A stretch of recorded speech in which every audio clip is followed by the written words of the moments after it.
Hello ඔන්න අද තලුත් වීඩියක් කරන්න ඇල්ල තියෙන්නේ වෙල්කම් බොයිස්. අද අපි කරන්න යන්න පොඩි රිවිව් වගේ වැඩක්. ශ්‍රී ලංකන් මාස්ටර්චෙෆ් වීඩියක් බලන්න යන්නේ. ඉතින් ටික්ටොක් එකේ ඉන්ස්ටාග්‍රෑම් එකේ ශ්‍රී ලංකන් මාස්ටර්චෙෆ් හරි නෑ, ප්‍රොඩක්ෂන් ක්වොලිටි එක හරි නෑ, ජජ්ලා රූඩ් පට්ට ස්ක්‍රිප්ට් එකකට වැඩේ දුවන්න කියලා සෑහෙන කට්ටියක් දාලා තිබ්බා. ඉතින් අපි ඇත්තටම බලමු ඔය කියන කතා ඇත්තද, ඔය කියන තරම් ඒක හරි නැද්ද කියලා.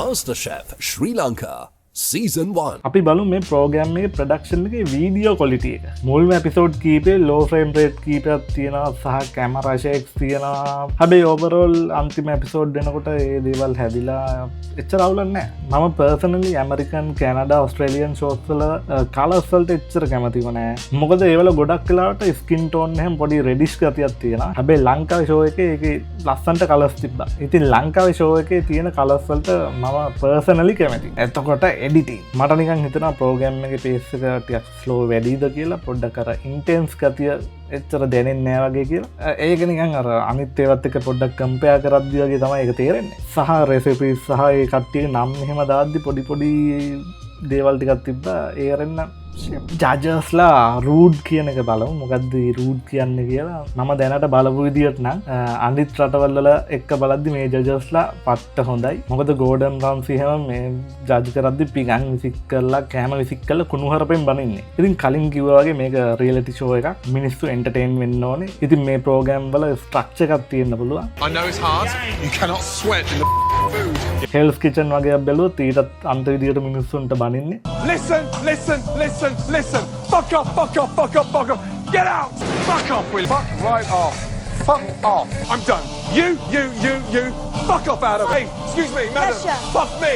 How about fuck you? මම හිතන්නේ ලංකාවේ තියෙනකී අවුල තමයි මේගොල්ලෝ ඇත්තටම එහෙම රූඩ් කැරක්ටර්ස් නෙමෙයි. ඉතින් අර බලෙන් රූඩ් වෙන්න ගියාම පොඩ්ඩක් මේක ෆේක් වගේ දැනෙනවා. ගෝඩන් රම්සි එහෙම ටීවී පර්සනැලිටි එක බිල්ඩ් කරලා තියෙන්නම මේ නපුරු ටිකක් බනින ටිකක් ඒ වගේ කැරක්ටර්ස්. විදියට අර ගොඩ් ටැලන්ට් එකේ සයිමන් උනත් එහෙමයි. ඔය කියන විදියට මටනම් තේරුන්නේ නැහැ එහෙම ජජස්ලා මාර විදියට රූඩ් කියලා. හැබැයි එහෙම වෙන්න යන අවස්ථාවලදී පොඩ්ඩක් ඒක නිකන් ෆේක් වගේ ගතියක් දැනෙනවා. අනිත් එක මේ වගේ රියැලිටි වැඩ සටහන් ඇතුලේ විලන්ලා ඉන්නවා, හීරෝස්ලා ඉන්නවා, ලස්සන බෑක් ස්ටෝරි තියෙනවා, ඉමෝෂනල් තැන් තියෙනවා. මේ වගේ දේවල් කැප්චර් කරන්නේ කොහොමද කියලා මිස්ටර් බීස්ට්ගේ බීස්ට් ගේම්ස් වගේ මේ ෂෝස් වල බිහයින්ඩ් ද සීන්ස් බැලුවම පොඩි අයිඩියා එකක් ගන්න පුළුවන්. Mapped out like where they are on our quadrant. So green is like something unique about them. Reds are alphas, yellows are some family connections, and basically each time anything happens, we can tag things.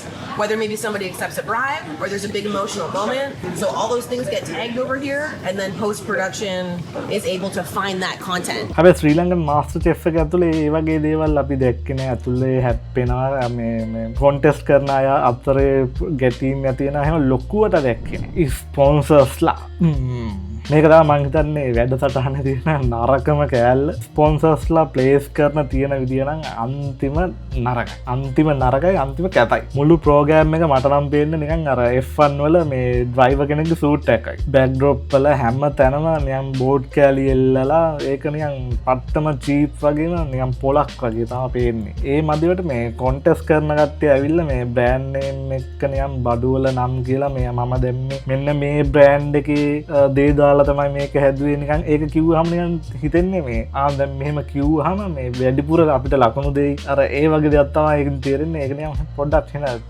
වැඩසටහනකට එහෙනම් cheap look එකක් පේනවා කියලා තමයි මට හිතෙන්නේ. Chef මේක Sera spices black pork with pol sambar.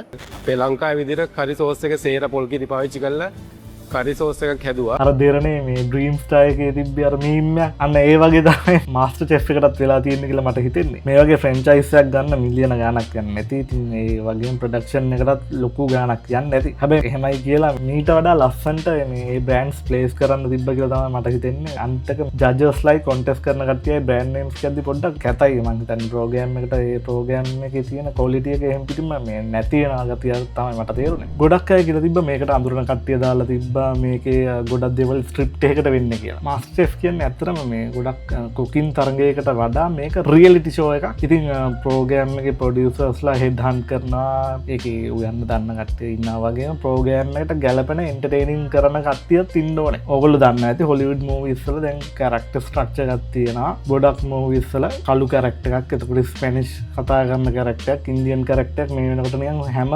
Film එකක වගේ ඉන්නවා. මං හිතන්නේ ශ්‍රී ලංකන් මාස්ටර් ෂෙෆ් එකත් පොඩ්ඩක් ඒ වගේ කරන්න හදලාද කියලා හිතෙනවා. හැබැයි ලංකාවේ ෂෝ එකේ ඒක පොඩ්ඩක් හොඳ විදියකට අරන් තියනවා කියලා හිතනවා. මාස්ටර් ෂෙෆ් කියන්නේ සාමාන්‍යයෙන් පිටරට ඔඩියන්ස් එකක් පාව බලන්න පුළුවන් වැඩසටහනක්. ඉතින් මේ ප්‍රෝග්‍රෑම් එක බලන කෙනෙක්ට පේනවා ලංකාවේ තියෙන ඩයිවර්සිටි එක. සිංහල, මුස්ලිම්, තමිල්, මැලේ වගේ ඔක්කොම රිප්‍රසන්ට් කරන විදියට මේ ප්‍රෝග්‍රෑම් එකට කට්ටියව තෝරගෙන තියෙනවා. මම හිතන්නේ ඒක හොඳ දෙයක්. එන්ටර්ටේන්මන්ට් ඉන්ඩස්ට්‍රි එක ලොකු රෝල් එකක් ප්ලේ කරනවා මිනිස්සුන් ඉන්ෆ්ලුවන්ස් කරන්න. ඉතින් මේ වගේ දේවල් වලින් කට්ටිය එකමුතුව ඉන්න ඕනේ කියලා පෙන්වන්න ඉන්ෆ්ලුවන්ස් කරන එකත් ලොකු දෙයක්. ඕවරෝල් ශ්‍රී ලංකන් මාස්ටර් ෂෙෆ් මට නම් එහෙම ලොකු අවුලක් නැහැ. අර දේවල් මම හිතන්නේ තව ඉම්ප්‍රූව් වුණොත් බලන කට්ටියගේ එක්ස්පීරියන්ස් එකට හොඳයි කියලා තමයි මට හිතෙන්නේ. දැන් නම් මට හිතෙනවා අර බැනලා දාපු වීඩියෝස් TikTok එකෙන් මේ සමහර විට මේ මාකටිං ස්ට්‍රැටජි එකක්ද කියලා මේ මොකද මේ මම එපිසෝඩ් දෙකක් විතර බලලා නතර වෙලා තියෙන එක ආයෙ බලන්න පටන් ගත්තේ ওই TikTok ටික හින්දා. ඕවරෝල් මම නම් කැමති ශ්‍රී ලංකන් මාස්ටර් ෂෙෆ් එකට. එහෙනම් තවත් මේ වගේ වීඩියෝ එකකින් අපි හම්බෙමු. ඔයත් මේ වීඩියෝ එක එන්ජොයි කරා නම් ලයික් එකක් දාලා සබ්ස්ක්‍රයිබ් කරන්න.